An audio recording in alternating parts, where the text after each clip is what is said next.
She said absolutely paramount. In a coffee shop. To order a latte. Okay, in my defense, I was practicing. You told the barista that getting oat milk was of paramount importance. It is. Have you tried the regular milk here? The barista looked like she was going to call someone. The point is, I used it correctly. That's the whole point. Okay, so for anyone just landing here, this is English Couch. We talk about real English. The kind that actually comes out of people's mouths, not the kind printed in textbooks that nobody's used since 1987. And what I just demonstrated, embarrassingly, is a collocation, words that travel together, specific words that attach to specific other words. And if you get the combo wrong, something sounds off, even if every single word is technically correct. Here's the thing native speakers will never tell you. This is the gap. Not grammar, not vocabulary size. It's whether the words you're pairing actually belong together. Get that right, and you stop sounding like someone translating. You start sounding like someone thinking. And today we're going through 15 words, B2, C1, and C2 level, with the exact collocations that will actually come up. Not a list, a conversation. And there's one word in the C2 section where the collocation feels completely wrong until you understand why it works. And once you hear it, you'll never forget it. We're getting there. Let's go. B2 first.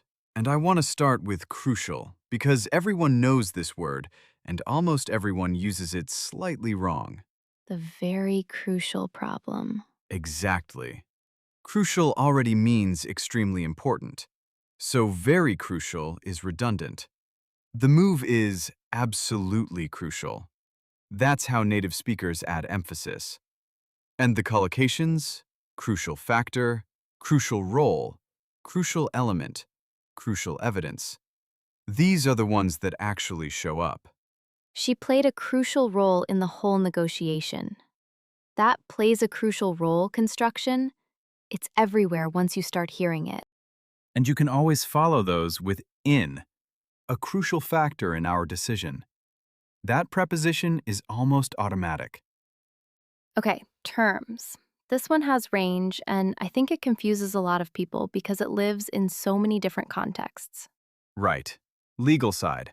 Favorable terms. Dictate terms. Terms and conditions. Relationship side. On good terms. On friendly terms. Meaning there's no conflict. Things are fine between two people. I genuinely thought on good terms was only about contracts until embarrassingly recently. It's completely about the relationship. We broke up, but we're still on good terms. No drama.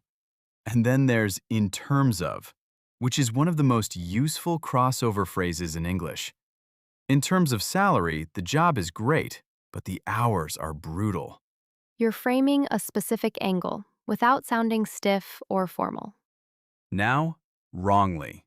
And I know we've talked about this before, but the key here is it's not just about being incorrect. It carries injustice. Wrongly accused, wrongly convicted, wrongly imprisoned, wrongly informed. Someone wasn't just wrong, they were wronged. That feeling of unfairness is baked in. The moment you feel that, wrongly mistaken will never tempt you again. Because mistaken doesn't carry injustice, it's just an error. On to academic. Pretty straightforward in terms of range. Academic achievement, academic performance, academic year, academic purposes. But the one worth knowing is academic rigor. It means high standards, serious intellectual demands. The course is known for its academic rigor. You'll hear that at universities constantly. And finally, for B2, temper. The verb collocations matter here. Lose your temper, control your temper, have a temper. Adjective side. Short temper means you get angry quickly. Vile temper means dangerously angry. I have a short temper about one specific thing, and it's people who don't signal when they change lanes. That is extremely specific and extremely valid. C1 and ethnic first, because the collocations here are ones you genuinely need for any serious conversation. Ethnic group, ethnic diversity, ethnic minority, ethnic background, ethnic tensions. These cluster around identity, culture, and conflict. Very different contexts, same word. Ethnic background is neutral, where someone comes from culturally. Ethnic tensions signals conflict. And you have to know which register you're in. Ethnic diversity in a company context is celebratory. Ethnic tensions in a news context is serious. Same word, completely different emotional weight depending on the collocation. Pose. This one surprised me when I mapped it out. Pose a threat, pose a risk, pose a danger, pose a problem. All negative, all about something causing harm. But also, pose a question, which is completely different. Formal, deliberate. You use it when you want to signal that the question was thought through. I used pose a question in a job interview once just to sound like I'd considered things carefully. Did it work?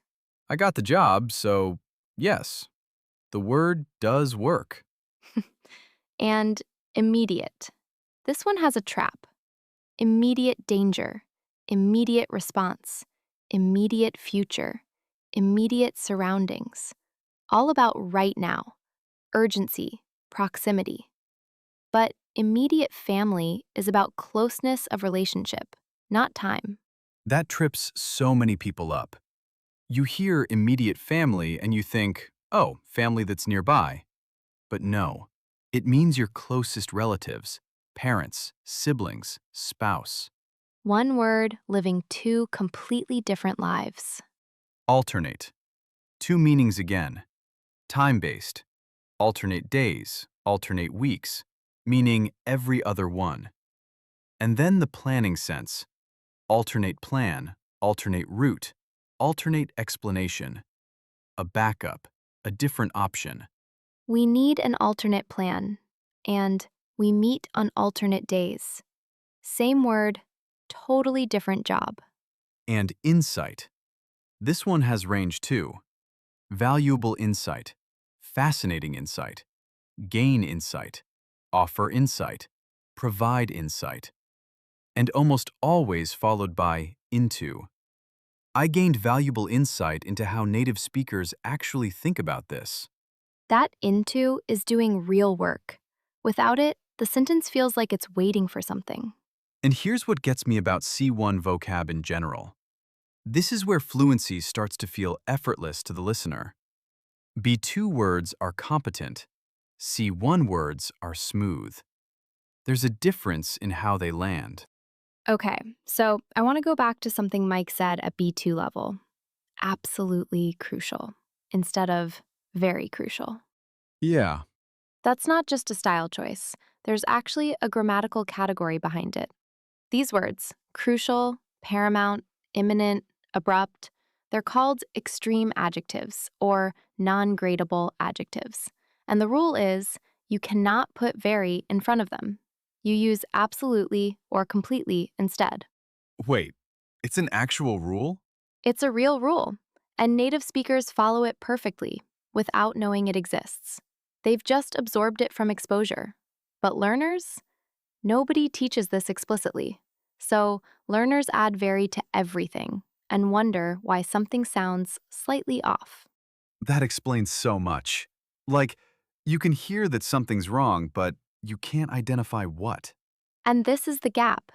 Two people both know the word paramount. One says very paramount. Sounds like a learner. One says absolutely paramount. Sounds fluent. Neither of them can explain why one works and the other doesn't. Now you can explain it. And once you know it, you start hearing it everywhere. That's the thing that broke my brain when I figured it out. It's not about vocabulary size. It's about this invisible layer underneath the words. And real talk, I only figured out the non-gradable adjective thing because someone in our comments brought it up in response to a question Sarah left last month. Which, if you're not subscribed, the comment section is genuinely half the show. Subscribe. Like it if something has clicked for you today. And send this to one person you know who's been stuck at pretty good English and can't figure out why. Every month, we pick 3 people from this community. Not randomly, people who actually show up, who leave something worth reading, who help someone else figure something out in the replies. We notice. Could be you. C2 and abrupt first. 2 meanings. Sudden and unexpected. Abrupt change, abrupt halt, abrupt end, abrupt departure. These all carry that feeling of something cutting off before it should. And then the second meaning, describing a person. Abrupt manner. Someone who uses very few words in a way that feels rude, blunt to the point of cold. Her abrupt manner offended a lot of people. The word is doing 2 jobs, timing and personality, and both have that same sharp, uncomfortable edge. Paramount. I love this word, and I think it's underused. Of paramount importance, paramount concern, paramount goal, paramount interest. And this is the key collocation: remain paramount. Something that's supposed to stay the top priority no matter what. Quality must remain paramount. It has gravity. You can't say paramount casually. It always sounds intentional, which makes it genuinely powerful when you need to signal seriousness. Invasion. This one splits cleanly. Forceful entry, massive invasion, full-scale invasion, imminent invasion. Then the personal violation sense, invasion of privacy. Someone going through your phone, reading your messages, asking questions they have no right to ask. Imminent invasion and invasion of privacy, completely different contexts, but that same core feeling of something unwanted breaking through a boundary. Now, toll. And this one has real emotional weight. Death toll. The number of deaths after a disaster or conflict. Concrete. Countable. Then, takes a toll. Cumulative damage over time. The long hours have really taken a toll on me. Emotional, gradual, invisible. Emotional toll, human toll, takes a toll, all clustered around the idea of cost, something being slowly lost. I think takes a toll is one of the most honest phrases in English for describing burnout. And finally, undue. And this is the one I mentioned earlier that feels slightly wrong until you get it. Because undue sounds like it should mean not done, like undo. Right, but it means excessive, more than what's fair or necessary. Undue pressure, undue stress, undue attention, undue influence, undue hardship. Undue influence, especially, that shows up in legal contexts, when someone was pressured into a decision in a way that wasn't acceptable. And once you know it, undue sounds incredibly precise. You're not just saying too much pressure. You're saying the pressure itself was inappropriate. That's a different claim. That's what C2 vocabulary does. It's not more words, it's more precision per word. Okay, real scenario. You're in a performance review. Your manager asks how you handled a difficult quarter. And you say, honestly, the workload posed a real challenge. There was undue pressure on the team for a while, and I'd be lying if I said it didn't take an emotional toll. But we identified the crucial factors early, stayed on good terms with the other department even when things got tense, and I think by the end, quality remained paramount throughout. I gained valuable insight into how I work under that kind of stress, and I think next time I'd handle the alternate routes differently. That's one answer, using collocations from every level we covered today. And it doesn't sound like a vocabulary exercise. It sounds like someone who's thought about their work carefully and has the words to describe it accurately. That's the flip. When collocations are right, the words disappear. The listener isn't hearing, oh, they used paramount. They're hearing, this person knows what they're doing. Remember what I said at the top about why two people can know the same word and one sounds fluent and one doesn't? This is the answer, right here. It was always the collocations. You're dare. Take this sentence. The situation was difficult. Rewrite it using at least two collocations from today, any level, and make it sound like something you'd actually say in real life. Not formal, real. Drop it in the comments. We're reading them. And if yours sounds suspiciously natural, we notice. Episode question. Which of these 15 words have you been using, but now realize you've been pairing it wrong? Be specific. The more honest, the better. And if there's a word or phrase in English that's been quietly confusing you, something you've heard 100 times and still aren't sure about, drop it below. We actually read them, all of them. A lot of our episodes start exactly there. Okay, but of paramount importance for a latte order, that is going to live in my head. The oat milk deserved it. Next week, we're going somewhere that trips up even people who've been speaking English for years. Something about how English handles requests. The difference between polite and passive-aggressive is one word. That's all I'm saying. Subscribe if you haven't, like it if something landed today, and send this to one person who's been working on their English and deserves to close the gap. Thank you, genuinely. You could be anywhere right now, and you chose to spend this time here. That means something to us. It really does. We'll be here in the next video. Stay curious.